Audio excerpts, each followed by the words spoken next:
This trend media view and different trend conversation. We look at trending issues in Nigeria and globally. Let us look at what is happening here on the page of Vanguard newspaper.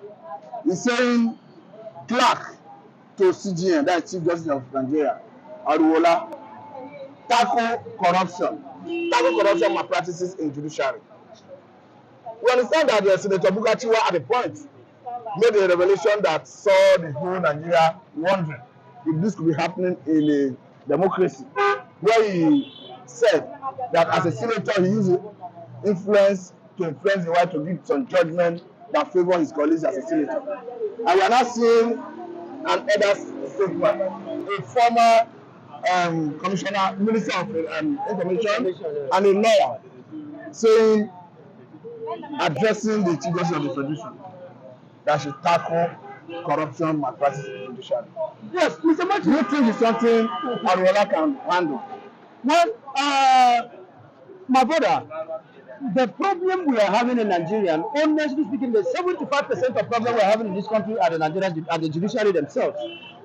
Because I think Nigerian judiciary is an independent body on its own. But you find out that what you see in that room, in that body, is nothing but corruption that has eaten down towards, as in, down towards their bone marrow. It has eaten deep into their bone marrow, of which it is not supposed to be like that. There's an adage that says, ordination does not change character.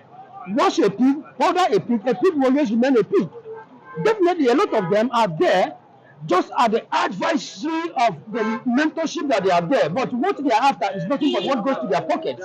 So you do not expect the Nigerian judiciary, anybody that is saying that the Nigerian judiciary there's malpractices in the Nigerian judiciary, that person is even using a harder and a very high English to express that. What we are expecting for them to associate, they know that there is bribery and corruption going on in the Nigerian judiciary, because a lot of people don't even know what malpractice is all about. So bribery and corruption has eaten deep into the bone marrow of Nigerian judiciary, of which what we are expecting from the young man being the minister of what's his name? The former CGN. What we are expecting from them is, if they really knows these are the people that are actually causing issues, bringing down the names of what the Nigerian judiciary to the mud, I think they know them. It's not that they don't know them. Bring them out, bring them to books. That is, in such situation, we'll be able to know that you are actually working. Now, you are talking about you want to flush them out. Will you be able to set an example with one particular individual so that the whole world will know actually that you people are actually ready to fight malpractices and corruption in the Nigerian judiciary? Of which, we are tired of, people talking. What we want to see is nothing but action. Nigerian, ever since the inception of this government, for over 6 months now, what we have been witnessing is nothing but talk, but nothing like implementation. Nigerians are tired. What we need is, when you are saying something, back it with action. It's not that you keep on saying something now, you want to tackle corruption. The judges are corrupt. You don't need a soothsayer to tell you that Nigerian judiciary are corrupt. Even an average man in the street will actually tell you that Nigerian judiciary are nothing but corrupt. So definitely, what we are expecting from them is, if you know that these are the people that are actually corrupt, bring them to book, so that by so doing, it's going to serve as a deterrent to others that actually want to impact into that level of corruption. Now, Mr. Chance, and at the same time, the clerk is abolishing the CGN. We are seeing this coming from SARS, the senior advocate of Nigeria. He said, war against judiciary, enough is enough. Do you think they are justified? I understand.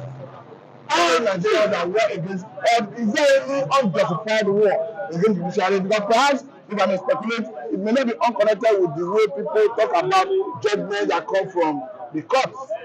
My brother, first and foremost, you have to ask yourself, how are the sounds we are talking about? I think I read law, and you see, before you become a son, at least you must have known how many cases you might have won in Supreme Court. We can be 100 that apply for sonship in Nigeria, and only 5 will be picked in a year. But sometimes you begin to ask yourself, most of these people that call themselves sons, are they actually qualified enough? I give you an example. A young man in one of the sons in one of the states in Nigeria here, came out and he said that the court should go and visit the case, the judgment of what was the man, and the American Headliner. Meanwhile, Hokus of them, the called, the electoral this election, what do you call it, the INEC has said 2023 election was won by Hokus of them, and there's a meaning that now have just tried to forget the 2019 general election, and you're trying to bring us back to another election, which a fresh election has been taking place. You begin to ask yourself, this man that called himself Sam, does he really pass the sonship exams at all? We are talking about sons in Nigeria, and some of them that doesn't even know what it takes to become Sam in Nigeria. A lot of them were just opportunity to be there. Now, somebody was saying that there's a corruption in the Nigerian judiciary, and you are there talking about that the war against Nigerian judiciary should be over. What are you trying to preach to the average Nigerian that wants to take legally, they want to become a legal practitioner in future?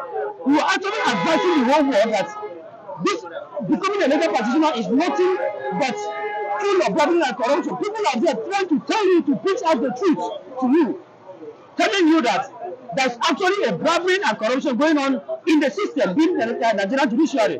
Instead of you coming back as one of the heads and personnel in the Nigerian judiciary to fish out those people that are trying to tarnish the image of the Nigerian judiciary, but you are there trying to defend an evil odds that you're not supposed to be, telling us that the war against the Nigerian judiciary should be what?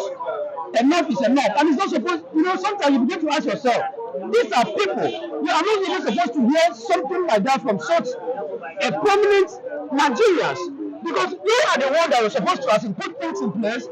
Ask yourself, yes, people are really talking about our body, because this is an independent body on itself. Now, but what are you doing?